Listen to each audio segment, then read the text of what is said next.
RTS Info, Philippe Nanzer. Ça y est, la loi sur la sécurité de l'information est sous toit. Le national s'est rallié ce matin au Conseil des États pour autoriser l'utilisation systématique du numéro AVS pour identifier les personnes.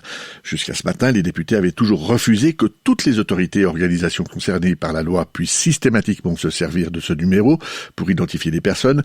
Ils ont fini par revoir leur position par 140 voix contre 46. L'aide sociale a coûté moins cher en 2019 dans le canton de Berne. Il faut dire que le nombre des bénéficiaires de cette aide ont diminué également durant cette période, 387 personnes en moins. Le coût moyen par personne soutenue a par contre augmenté de 0,5% par rapport à l'année précédente, un coût net qui représente 1146 francs par personne et par mois. Du changement à la présidence du parti chez les Verts libéraux neuchâtelois, réunis hier soir en assemblée virtuelle, ils ont choisi pour diriger ad intérim le parti cantonal, leur vice-présidente actuelle, Sarah Pearson-Perret, et la députée Mireille Tissot-Daguette. Ces deux femmes reprennent la présidence des mains de Mauro Moruzzi, lequel a été élu au conseil communal de Neuchâtel. Finalement, les trains Eurocity continueront de circuler entre la Suisse et l'Italie, mais en nombre réduit. Cette solution a été négociée et acceptée entre les deux pays et leurs compagnies ferroviaires respectives. Les lignes du Gothard et du Simplon continueront donc d'être exploitées par un nombre réduit de formations Eurocity, c'est ce que précisent aujourd'hui les CFF. Au moins une correspondance aller-retour par jour est garantie au départ de Zurich, de Bâle et de Genève et en provenance de Milan. TUI se dit optimiste pour 2021, mais en attendant l'année prochaine, le numéro 1 mondial du tourisme a bouclé son exercice 2019-2020 le 30 septembre dernier avec une perte opérationnelle de plus de 3 milliards de francs et un chiffre d'affaires en recul de presque 60%.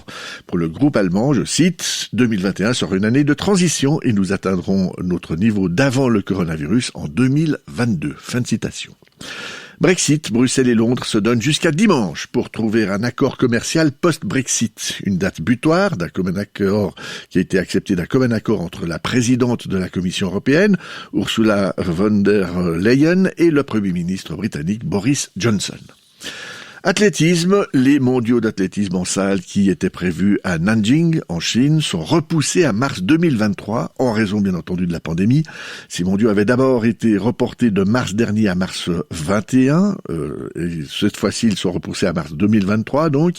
Par contre, les prochains championnats du monde en salle qui sont prévus à Belgrade en mars 2022 restent programmés, pour l'instant.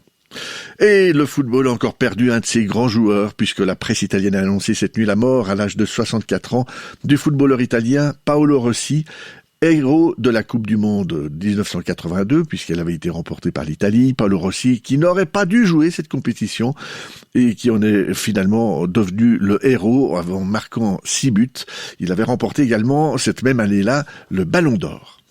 Météo, aujourd'hui il y aura encore du stratus entre 1300 et 1500 mètres d'altitude sur le plateau autour du Léman et dans le Chablais, du stratus qui va se dissiper partiellement durant l'après-midi. Ailleurs et au-dessus de cette couche, eh bien le temps devrait être bien ensoleillé. Les températures restent fraîches puisque le mercure ne dépassera pas les 4 degrés aujourd'hui. Et pour ce qui est de demain, Météo Suisse annonce des nuages et des précipitations avec une limite pluie-neige qui se situera vers 1200 mètres.